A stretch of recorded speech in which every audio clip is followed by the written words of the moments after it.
नमस्कार, हमारी खास पेशकश में आप सभी का स्वागत है। मैं हूं विपुल सिंह और कार्यक्रम का आगाज़ करें उससे पहले आप सभी दर्शकों को दशहरे की बहुत बहुत शुभकामनाएं। और ये हम सभी के जीवन में जो एक नेगेटिव पोर्टफोलियो बनता हुआ दिखाई दे रहा है वो जल्दी से जल्दी दूर हो और दिवाली से पहले ही पोर्टफोलियो के अंदर हरियाली हो। इन्हीं कामनाओं के साथ आज के कार्यक्रम का आगाज़ करते हैं। और आज की जो थीम हमने रखी हुई है कि बाज़ार अब बढ़ेगा या गिरेगा। जी हाँ, बाज़ार के अंदर भारी उतार चढ़ाव जो है पिछले लगातार कुछ दिनों से देखने को मिल रहा है। अब अगले हफ्ते, अगले आने वाले दिनों के अंदर क्या बाज़ार के लिए बड़े ट्रिगर साबित होंगे, किन ट्रिगर्स पे बाज़ार चलता हुआ दिखाई देगा, इन्हीं तमाम पहलुओं में बातचीत करेंगे। और हमारे साथ एक ऐसे खास मेहमान हैं जो कि बाज़ार की हर नब्ज़ को समझते हैं, पढ़ते हैं, देखते हैं और उनके विचारों को बाज़ार बड़े ध्यान से सुनता है और हमारे एक्सपर्ट तो लगातार उनको सुनना चाहते ही हैं। तो आपको रूबरू कराते हैं। हमारे साथ मौजूद हैं इस समय संजय सिन्हा जी। सर, सबसे पहले तो बहुत बहुत स्वागत है आपका। पिछली बार आप जब आए थे तो हमारे दर्शकों ने काफ़ी ज़्यादा आपसे सीखा था, लोगों ने काफ़ी समझा था आपकी बातों से। तो पहले तो बहुत बहुत स्वागत है मनी 9 के इस मंच पर और आपको भी दशहरे की बहुत बहुत शुभकामनाएं। मेरे तरफ से आपके और आपके सारे दर्शकों को भी शुभकामनाएं। जी सर, शुरुआत करते हैं। सर, काफ़ी ज़्यादा वॉल्टिलिटी देखने को मिल रही है बाज़ार के अंदर। लगा कि बाज़ार सुधरेगा, तब तक ईरान इजराइल युद्ध शुरू हो गया। उसके बाद से चीन का स्टिमुलेशन को लेकर के पैकेज आया, लेकिन वो भी कारगर मेटल शेयरों के लिए नहीं हुआ। आपके लिए अब बाज़ार के लिए अगला बड़ा ट्रिगर क्या हो सकता है? टीसीएस के नतीजों की शुरुआत हो गई है, क्या वो दूसरी तिमाही के नतीजे एक बड़ा ट्रिगर हो सकते हैं बाज़ार के लिए? वैल्यूएशन को लेकर के क्या अभी भी आपको महंगी लग रही है? आपकी टिप्पणी पहले आने वाले समय के लिए बाज़ार पे क्या कुछ दिखाई दे रहा है आपको? तो देखिए, बाजार को समझने के लिए हमें सबसे पहले इस बात को सामने रखना पड़ेगा कि शॉर्ट टर्म में बाजार पे इवेंट्स का बहुत बड़ा असर पड़ता है। मीडियम टर्म में लिक्विडिटी का और लॉन्ग टर्म में वैल्यूएशन का।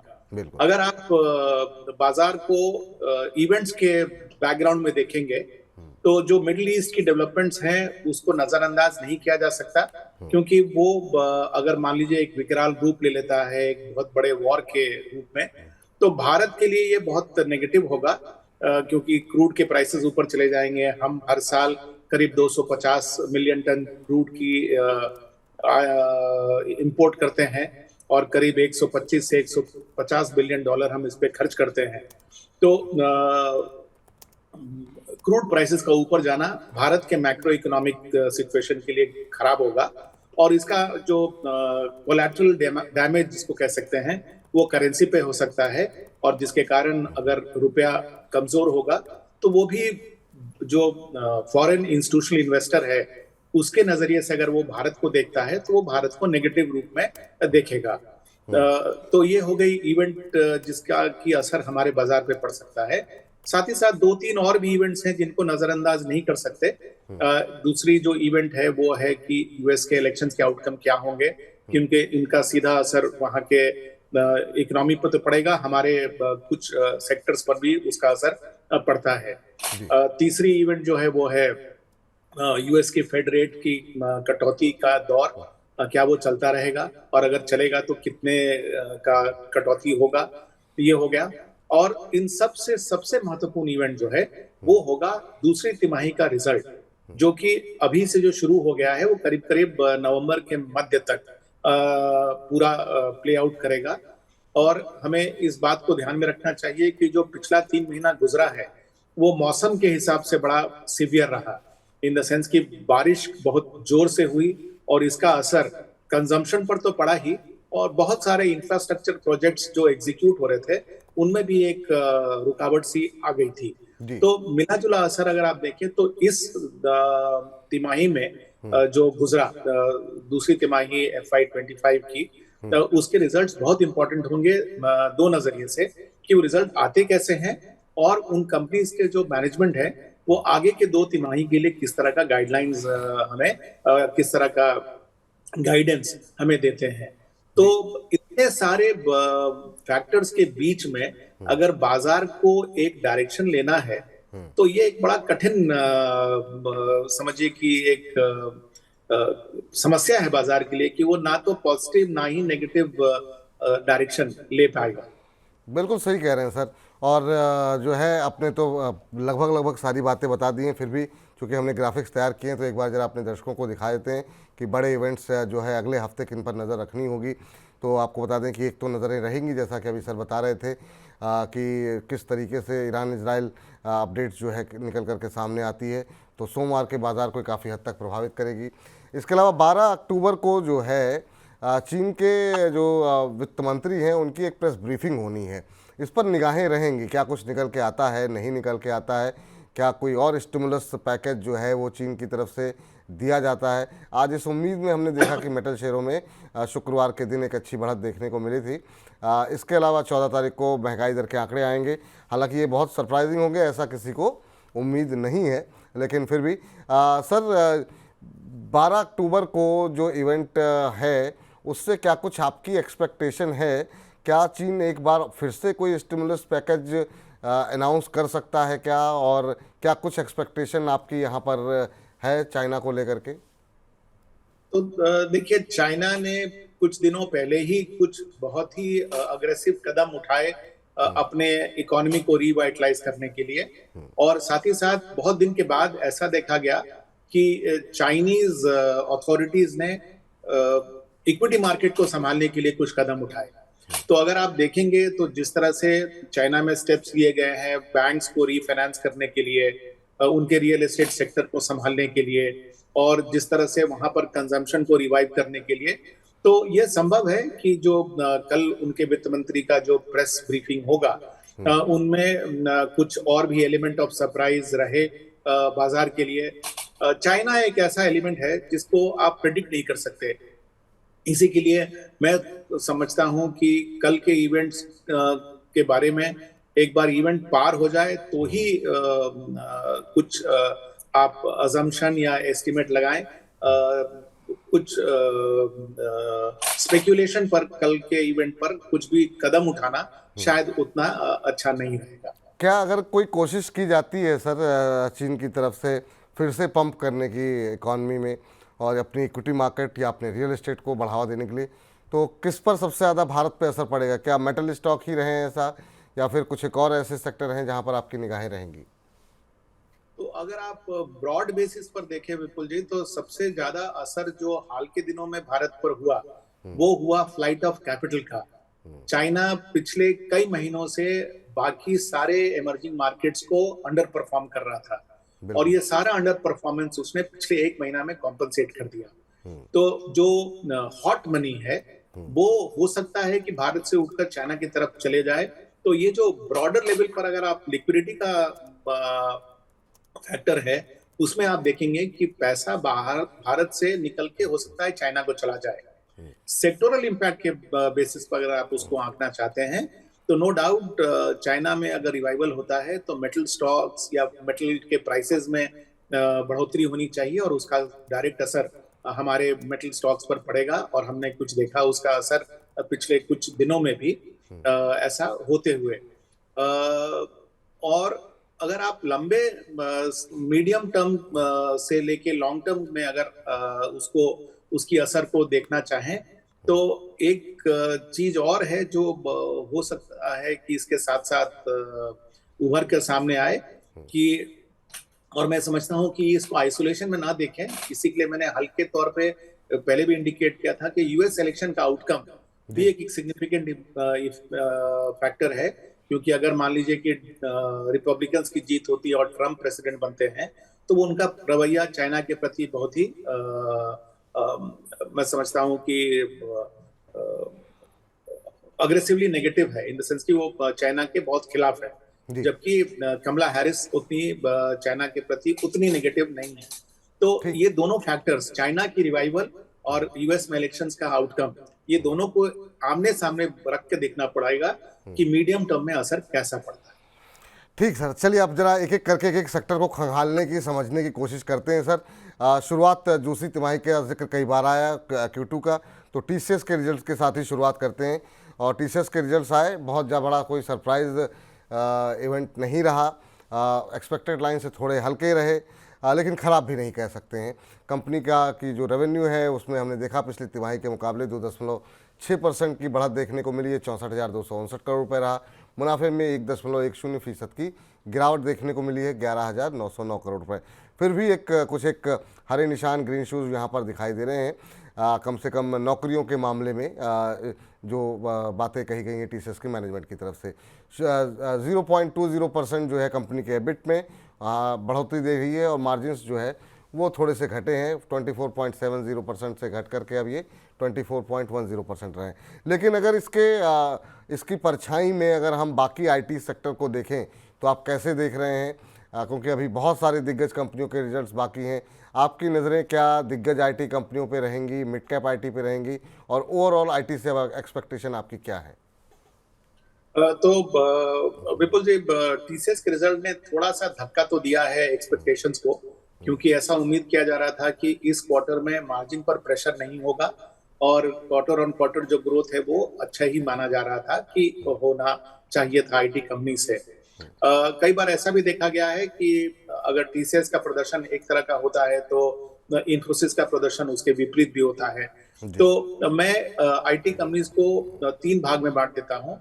एक हो गए लार्ज कैप आईटी कंपनीज, दूसरे हो गए मिड कैप आईटी कंपनीज, और तीसरा हिस्सा जो है वो है निश आईटी कंपनीज, जो यानी कि इसमें जो इलेक्ट्रॉनिक डिजाइन एंड मैन्युफैक्चरिंग वाली कंपनीज हो गई, या इंजीनियरिंग सर्विसेज वाली कंपनी हो गई, प्रोडक्ट वाली कंपनीज हो गई, उनको मैं तीसरे हिस्से में रखता हूँ।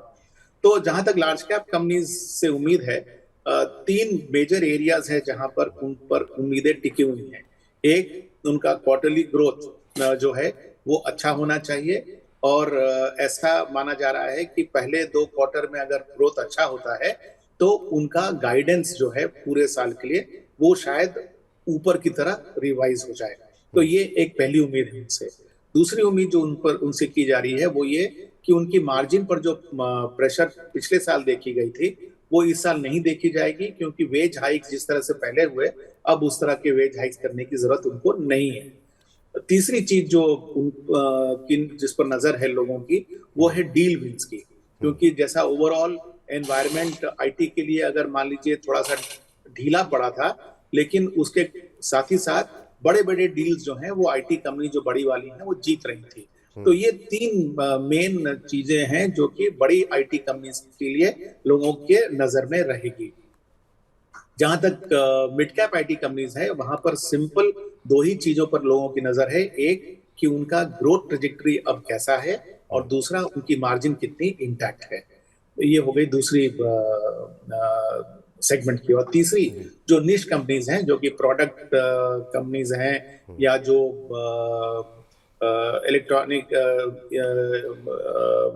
Engineering and manufacturing and design की जो कंपनीज हैं, उनकी जो रिजल्ट्स हैं उनमें इंडिविजुअल कंपनी से अलग अलग उम्मीद की जा रही है, लेकिन ऐसा उम्मीद किया जा रहा है कि ओवरऑल ये पैक जो है वो मार्केट को सरप्राइज करेगा। ठीक सर, चलिए आईटी से थोड़ा सा बाहर निकलते हैं, और साथ ही साथ लेकिन अभी फोकस जो है अब करते हैं बैंकों को लेकर के। बैंकों ने बहुत सर निराश किया लोगों को, पिछले कम से कम 1-1.5 क्वार्टर तो हो गए हैं कि लोग परेशान हैं कि बैंक चल क्यों नहीं रहे हैं। अब क्या कुछ उम्मीदें हैं, क्योंकि बैंकों के नतीजे भी आने वाले हैं जो है आने वाले दिनों के अंदर। ज़रा एक बार ज़रा दिखा दीजिए क्या कुछ एक्सपेक्टेशन है। एक्सिस बैंक से उम्मीद है कि मुनाफा 13% और एनआईआई करीब करीब 11.25% बढ़ने की उम्मीद है। एयू स्मॉल फाइनेंस बैंक में करीब 23% के आसपास का पैट बढ़ने की उम्मीद है। एचडीएफसी बैंक की बात करें तो करीब 2.5% के आसपास पैट बढ़ने की उम्मीद है। कोटक बैंक भी करीब 2.5%, आईसीआईसीआई बैंक 6.25% के आसपास मुनाफा बढ़ने की उम्मीद है। आईडीएफसी फर्स्ट बैंक की बात करें तो करीब 24% घटने का अनुमान है। पीएनबी में काफ़ी ज़्यादा मुनाफा बढ़ने की उम्मीद है, 97.10%। कैनरा बैंक 5-5.5% और एसबीआई 14.5%। ये वो नतीजे हैं जो कि बैंकों के हैं सर। बैंकों से क्या कुछ एक्सपेक्टेशन है सर आपकी, और चल क्यों नहीं रहे हैं? क्या अभी कितना बड़ा खतरा लग रहा है? वैल्यूएशन भी अगर हम देखें, पीएसयू का तो इसमें जिक्र नहीं है, पीएसयू बैंकों की भी वैल्यूएशन को लेकर कोई इतना कंसर्न नहीं है, लेकिन फिर भी क्या अभी सुस्ती बरकरार रहेगी पीएसयू बैंक्स में और बैंकों में? तो देखिए, इसको आप दो नजरिए से देखिए। हाँ, एक तो कछुए और खरगोश के चाल के नजरिए से, और दूसरा इनसे एक्सपेक्टेशन के नजरिए से। जी। तो हुआ क्या है कि पिछले क्वार्टर को अगर आप छोड़ दें तो बैंकिंग स्टॉक्स ने इतना अच्छा प्रदर्शन दिया है कि उनके स्टॉक प्राइसेस काफी तेजी से भागे। शायद ये समय आ गया है कि वो थोड़ा सुस्ताएंगे। उनकी सुस्ती का कारण ये है कि एक समय था जब इंटरेस्ट रेट ऊपर जा रहे थे तो उनकी लोन्स जो है वो रिप्राइस हो रही थी, डिपॉजिट्स रिप्राइस नहीं हुई थी। कुछ क्वार्टर्स के बाद जब डिपॉजिट्स रिप्राइस होना शुरू हो गई तो बैंक्स के मार्जिन पर असर पड़ा। ऐसा ये जो नेट इंटरेस्ट मार्जिन पर असर पड़ा ये कुछ समय तक कॉम्पनसेट हो गया क्योंकि क्रेडिट ग्रोथ जो है वो काफी तेजी से बढ़ रहा था। आज समस्या ये है कि बैंक्स की डिपॉजिट ग्रोथ उतनी अच्छी नहीं है जितना कि उनका क्रेडिट ग्रोथ है। तो इसका मतलब ये हुआ कि अनलेस वो कैपिटल रेज करें उनको और ज्यादा क्रेडिट बढ़ाने में मुश्किल आएगी। तो इसी के लिए अगर आप बैंक के फाइनेंशियल्स को देखें तो इसमें थोड़ा ठहराव आना बिल्कुल लॉजिकल है। और जो आपने स्क्रीन पर डेटा दिखाया है उससे भी साफ झलक रहा है कि अगर आप पिछले 2-3 तिमाही के रिजल्ट्स देखें तो बैंकिंग सेक्टर का जो एवरेज ग्रोथ रहा है ईयर ऑन ईयर वो करीब 25 से 30% का रहा है प्रॉफिट ग्रोथ का। आप अगर देखें तो आपकी जो एस्टिमेट्स हैं इस क्वार्टर में जो बेस्ट बैंक है, अगर आप पीएनबी को छोड़ दें तो बेस्ट बैंक का भी प्रॉफिट ग्रोथ उस एवरेज के आसपास नहीं है। यानी कि प्रॉफिट ग्रोथ में थोड़ा ठहराव आना अब लाजमी है। तो ये पहलू है जो उसको आप एक नजरिए से देखिए। दूसरा जो नजरिया है उसको वैल्यूएशन के तौर पे देखिए। तो निस्संदेह आपने जो कहा पीएसयू बैंक्स की वैल्यूएशन आज भी अट्रैक्टिव है और अब मॉडरेशन के बाद बहुत सारे प्राइवेट सेक्टर बैंक जो हैं उनकी भी वैल्यूएशन उनके जो प्रीवियस पीक होते थे उससे बहुत अब रीजनेबल हो गए हैं। लेकिन अभी बाजार पूरी तरह से ये डिसाइड नहीं कर पाया है कि क्या वो ग्रोथ को चेज करेगा या वैल्यू को चेज करेगा। और इसलिए मुझे लगता है कि कुछ समय तक बैंकिंग स्टॉक्स में शायद उतनी तेजी ना आए। लेकिन ये सेक्टर ऐसा नहीं है जिसको कि आप नजरअंदाज कर सकते हैं या अपने पोर्टफोलियो से बाहर कर सकते हैं। इसका आपके पोर्टफोलियो में होना और इसकी फ्यूचर आउटलुक में कोई बदलाव नहीं है। तो बैंकिंग शेयर अभी वहाँ पे सुस्ती बरकरार रहेगी एक बात, लेकिन बैंकिंग को नज़रअंदाज मत कीजिए, बैंकिंग को अपने पोर्टफोलियो में बनाए रखिए दूसरी बात। तो ये दोनों चीज़ें एक साथ करनी है सर, यही आपके कहने का मतलब है? जी ठीक। तो बैंकों में अभी सुस्ती बरकरार रहेगी लेकिन पोर्टफोलियो में रखिए, रिकवरी आएगी तो आपको भी अच्छे रिटर्न मिलेंगे। थोड़ा सा आपको धैर्य जो है, जिन लोगों के पास है बैंकिंग और नहीं चल रहे हैं, जो आप लोग हमको मैसेज करते हैं, धैर्य दिखाने की आवश्यकता है बैंकों में फ़िलहाल के लिए। अब जो है कौन कौन से बड़े नतीजे जो है अगले हफ्ते आने वाले हैं, ज़रा उन पर भी एक सरसरी निगाह फटाफट डाल लेते हैं। और उसमें बहुत बड़े बड़े नाम शामिल हैं क्योंकि दूसरी तिमाही के नतीजों पे एक बड़ा इवेंट है, जैसा कि अभी संजय जी कह रहे थे। उसमें रिलायंस के नतीजे जो है आने वाले हैं 14 अक्टूबर को, वहाँ पे निगाहें रहेंगी। इसके अलावा एंजल वन एचसीएल टेक का नतीजे आने वाले हैं 14 ही तारीख को। एचडीएफसी लाइफ एएमसी के नतीजे 15 अक्टूबर को हैं। पीवीआर, केईआई, महाराष्ट्र बैंक 15 अक्टूबर। बजाज ऑटो के नतीजे निगाहें रहेंगी सबकी 16 अक्टूबर को। एक्सिस बैंक, सीएट, इन्फोसिस, ये तीन अपने अपने क्षेत्र की दिग्गज कंपनियों में से हैं। एक्सिस बैंक, सीएट और इन्फोसिस, इसके नतीजे आएंगे 17 तारीख को। सेंट्रल बैंक और हैवेल्स के 17 तारीख को। टेक महिंद्रा और विप्रो के भी नतीजे 17 तारीख को आएंगे। एमआरपीएल, तेजस, मैस्टेक के नतीजे 18 अक्टूबर को आएंगे। एचडीएफसी बैंक, कोटक और पीसी ज्वेलर्स के नतीजे जो है 19 अक्टूबर को आने वाले हैं। तो ये अगले हफ्ते का एक चार्ट आप लोगों के लिए, अगर आप में से आप लोगों के पास इनके शेयर हैं तो रेट नोट कर लीजिए, क्योंकि नतीजों के बाद तेज रिएक्शन देखने को मिलता है। तो क्या स्ट्रेटजी होनी चाहिए, आप समय से प्लान कर सकें। इनमें से सर कुछ एक ऐसे नतीजे जिन पर आपकी निगाहें भी रहेंगी, बड़े नामों में कोई अगर ऐसा जिस पर कि आपकी नज़रें रहेंगी कि यहाँ पर रिजल्ट किस तरीके से आते हैं? देखिए विपुल जी, इंडिविजुअल कंपनीज पर ना जाते हुए मैं कहूंगा कि मेरी जो इस बार नजर है वो 3-4 मेजर सेक्टर्स पे है। एक सेक्टर तो हम लोगों ने ऑलरेडी डिस्कस कर लिया, बैंकिंग। एक और सेक्टर जो उसके पहले हम लोगों ने डिस्कस किया, आईटी। ये दो मेजर सेक्टर्स हैं जिन पर बाजार की नजरें भी टिकी हुई हैं और इनका जो रिजल्ट है उसका बहुत बड़ा असर बाजार के लेवल पे पड़ेगा। इसके अलावा जो 3-4 सेक्टर्स हैं जिन पर मेरी नजर है और जिनका असर ओवरऑल सेंटिमेंट पे, मार्केट के लेवल्स पे पड़ने वाला है, उनमें से एक मुख्य सेक्टर है वो है इन ऑटो। ऑटो के स्टॉक्स और ऑटो के जो इंडस्ट्री के फंडामेंटल्स हैं वो काफी तेजी से बदल रहे हैं। और इसमें एक समय आया था जब लोगों का इंटरेस्ट काफी ज्यादा बढ़ा था, लेकिन उसके बाद एक ठहराव सा आया है। सो एक महत्वपूर्ण सेक्टर है जिसमें कि हमारे ख्याल से बहुत सारे निवेशकों की भी इंटरेस्ट है, तो वो एक सेक्टर है जिस पर हमारी नजर है। दूसरा जो सेक्टर है जिस पर नजर है हमारी वो है फार्मा पे, क्योंकि पिछले तिमाही में pharma one of the best performing sectoral index रहा। और आगे का माहौल जैसा बन रहा है, ग्लोबल एनवायरनमेंट जिस तरह से अनसर्टेन सा हो रहा है, और डिफेंसिव्स के रूप में भी अगर हम देखें तो मेरे ख्याल से फार्मा एक ऐसा सेक्टर है जिस पर कि लोगों की नजर रहेगी, खास करके क्योंकि लोगों ने पैसा लगाया है और आगे इसमें और रिटर्न बनने की संभावना है कि नहीं, उसका भी काफी असर इस क्वार्टर के रिजल्ट्स के कारण पड़ेगा। फार्मा। तीसरा सेक्टर जो है जी। जो कि महत्वपूर्ण है वो है इंफ्रास्ट्रक्चर रिलेटेड सेक्टर, क्योंकि इलेक्शन के समय जो स्लो डाउन हुआ उसके बाद अब तो ऑर्डर फ्लोज इन कंपनीज को बढ़ गई हैं। अब इनकी ऑर्डर बुक कैसी हैं, वो किस तरह से एग्जीक्यूशन करने वाले हैं, वो एक तीसरा सेक्टर है जो कि मेरे लिए महत्वपूर्ण है आगे जाते हुए। और जो चौथा सेक्टर मैं समझता हूँ कि महत्वपूर्ण है वो है कंजम्पशन ओरिएंटेड सेक्टर, जिसमें कि आप कंज्यूमर डिस्क्रिशनरी और कंज्यूमर स्टेपल्स दोनों को शामिल कर ले, यानी कि फास्ट मूविंग कंज्यूमर गुड्स जैसे कि house hold items, food items, वो सेक्टर, और साथ ही साथ कंज्यूमर डिस्क्रिशनरी जैसे कि एयर कंडीशनर्स, वॉशिंग मशीन और इस तरह के जो डिस्क्रिशनरी आइटम। तो ये चार पॉकेट्स हैं over and above IT and banking, जिन पर मेरी नजर रहेगी ओवरऑल, कि ओवरऑल ये सेक्टर में इनका रिजल्ट कैसा आ रहा है और इंडिविजुअल कंपनीज जो इन सेक्टर में लीडर्स हैं और जो इनके चैलेंजर्स हैं वो इनको इन सेक्टर्स में कैसा प्रदर्शन दे पा रहे हैं। ठीक सर। तो यहाँ पे नज़रें जो है रखनी चाहिए। ऑटो है, इसके अलावा एफएमसीजी, फार्मा, ये वो सेक्टर हैं जहाँ पर कि नतीजों पर नज़र बना करके रखिए, और वो जो है कहीं ना कहीं बाज़ार की दिशा को तय करेंगे सर।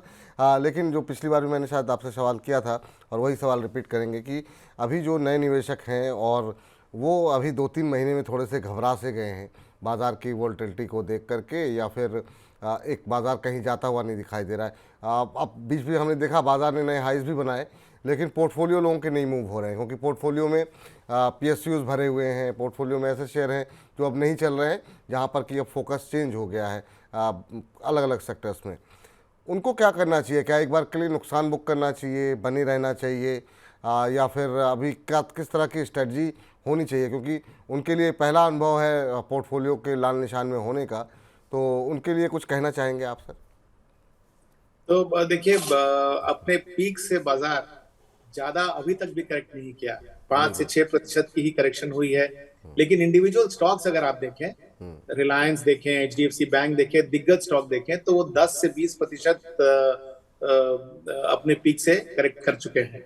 तो यही इसी में निवेशक के लिए मैसेज है कि अगर आप अपने पोर्टफोलियो को डाइवर्सिफाइड प्रॉपरली नहीं करते, तो जहां इंडेक्स में सिर्फ 5% की गिरावट है, इंडिविजुअल स्टॉक्स में 10 से 20% की गिरावट हो सकती है।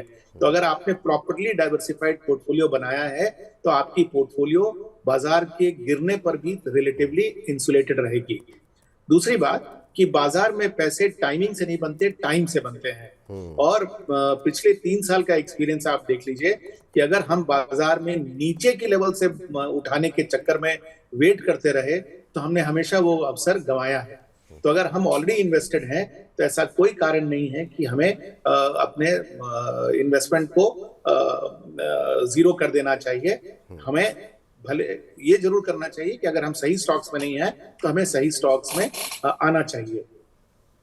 बाजार की डायरेक्शन आगे जाके कैसी होगी, वैसा अगर आप ध्यान दीजिए विपुल जी, तो मैंने कहा कि मीडियम टर्म पे बाजार की पे असर लिक्विडिटी का होता है और लॉन्ग टर्म पे बाजार का असर वैल्यूएशन का होता है। बिल्कुल बिल्कुल। हम ये नहीं कह सकते कि आज भारतीय बाजार सस्ते हैं।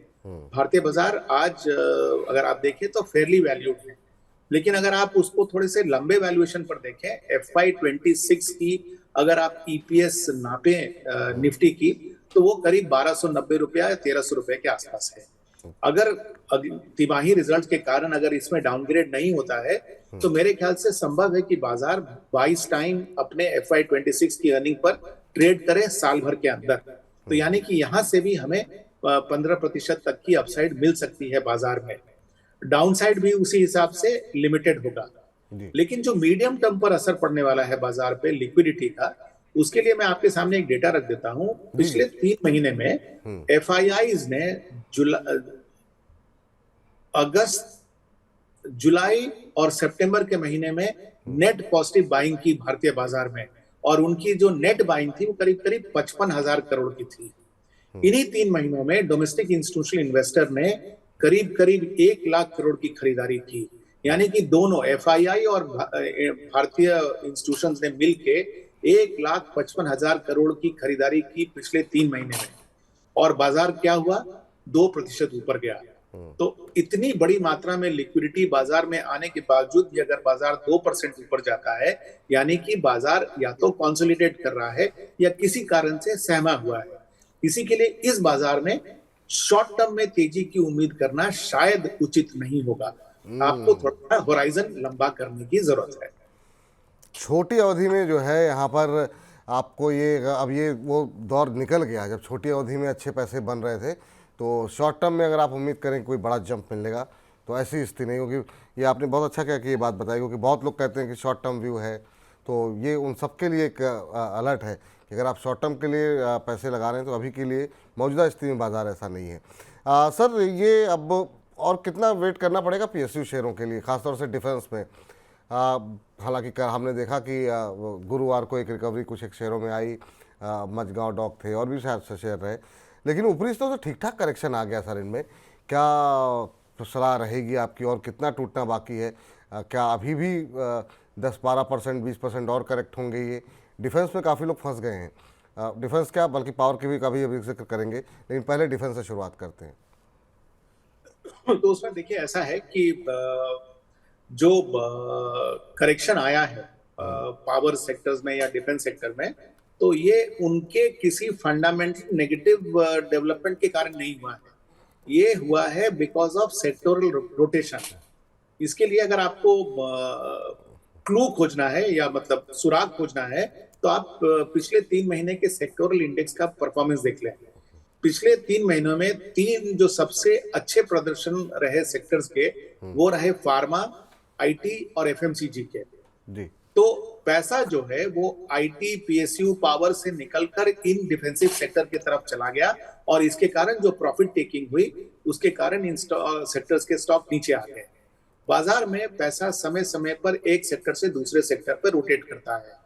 मेरा अपना अनुमान है कि जब ग्लोबल एनवायरनमेंट थोड़ा सा क्लियर हो जाएगा, जब लोगों में रिस्क टेकिंग एबिलिटी, ना सिर्फ भारत में बट ग्लोबली, जब रिस्क टेकिंग एबिलिटी दोबारा बरकरार हो जाएगी, तो फिर सिक्लिकल की तरफ लोगों का रुझान बढ़ेगा और लोग फिर डिफेंसिव सेक्टर से पैसा निकाल के उन सिक्लिकल सेक्टर्स की तरफ जाएंगे, जिसके बेनिफिशियरी डिफेंस और पावर सेक्टर के स्टॉक्स भी होंगे। सर, एक बड़ा इवेंट, हमने काफ़ी सारे इवेंट की बात की, एक बड़ा इवेंट अगले हफ्ते होने जा रहा है। देश का सबसे बड़ा IPO सामने आ रहा है, वो है Hyundai का IPO।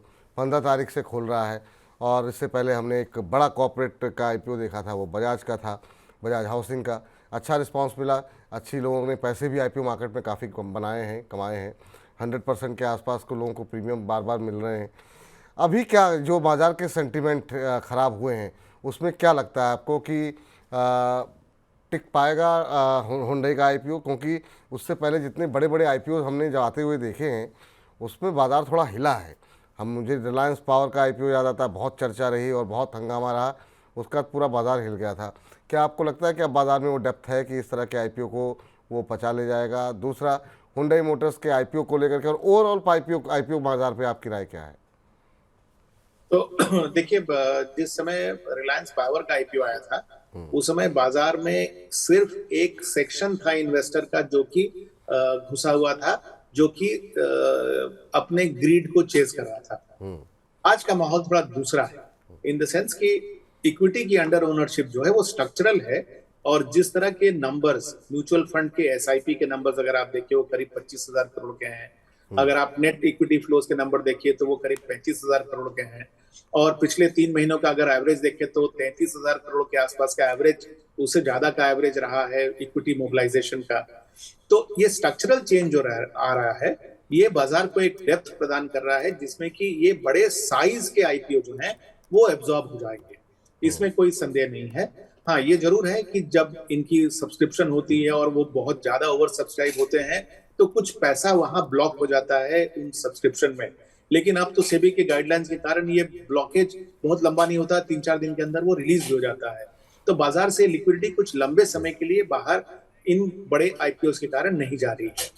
रही बात कि इन आईपीओ का आउटलुक क्या है, तो देखिए हर आईपीओ की वैल्यूएशन अलग अलग रहती है, उनके सेक्टोरल आउटलुक अलग हैं, उनके फ्यूचर आउटलुक भी अलग है, और बाजार कुछ आईपीओ को उनके ही ग्रुप कंपनीज के पिछले प्रदर्शन के कारण जज करता है।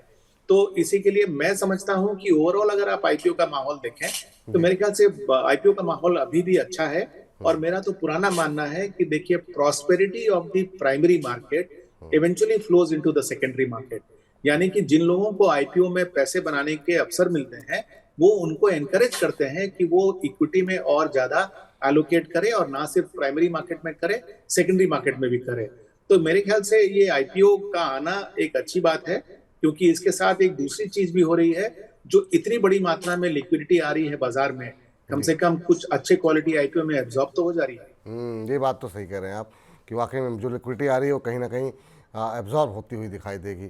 सर, आप वैसे तो टिप्पणी इंडिविजुअल स्टॉक्स पे करते नहीं, क्या वैल्यूएशन पे कुछ बोलना चाहेंगे? बहुत लोग कह रहे हैं बहुत महंगा है आईपीओ, थोड़ा सा महंगा कर दिया है, कोई टिप्पणी रहेगी क्या, या फिर अवॉइड करेंगे इस क्वेश्चन को? हाँ, इसको अवॉइड कर दिया जाए। चलिए, इसको अवॉइड कर दीजिए सर, कोई बात नहीं। पावर, सर पावर जो है एक क्षेत्र ऐसा जो कि जहाँ पर काफ़ी अलग अलग क्षेत्र के, अब तो पावर भी कई हिस्सों में बट गया है, रिन्यूएबल एनर्जी और बाकी जो है परंपरागत जो कोयले से ऊर्जा बनाई जा रही है, सोलर एनर्जी अलग है। क्या भविष्य किसका ज़्यादा दिखाई दे रहा है, सोलर का, विंड का, या फिर जो एनएचपीसी और बाकी जैसी कंपनियां हैं? प्राइवेट प्लेयर भी बहुत सारे हैं, टाटा पावर जैसी, अदानी पावर, बहुत सारे प्लेयर हैं।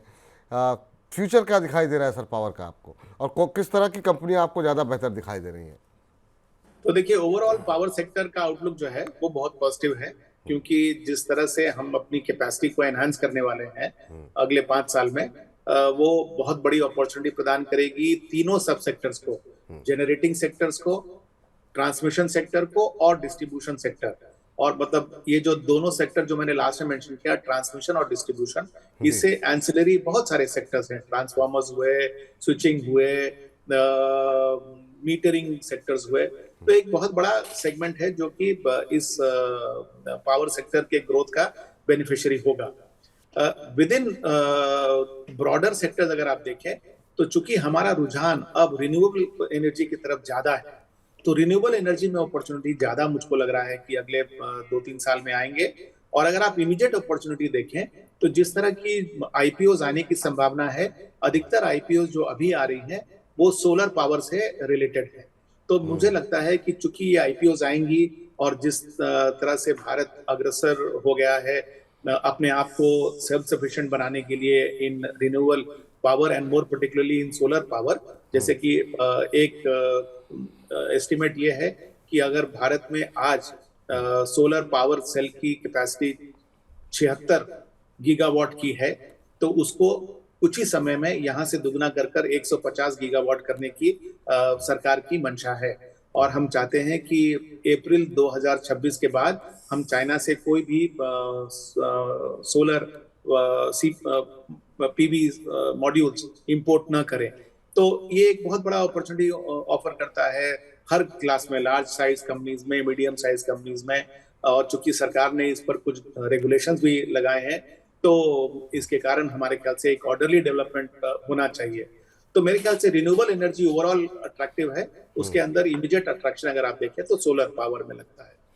रेलवे में सर एकदम से ब्रेक लग गया, मतलब पीएसयू के, बाकी पीएसयू के साथ साथ रेलवे में भी ब्रेक लग गया। बीच बीच में खबरें आती रहती है नए नए ऑर्डर की, तब एक दिन 1.5 दिन की कोई थोड़ी बहुत एक रैली रहती है, लेकिन बाकी जो है ओवरऑल जो है ठंडा रिस्पांस जो है जो हालांकि रफ्तार बीच में बहुत तेज़ी के साथ ऊपर भी गए थे, लेकिन अब जो है थोड़ा सा निवेशक जो है परेशान हो रहे हैं जिनके पास पोर्टफोलियो में हायर लेवल पे पड़े हुए हैं। क्या लंबा इंतज़ार करना पड़ेगा उन लोगों को वापस उस लेवल को देखने के लिए?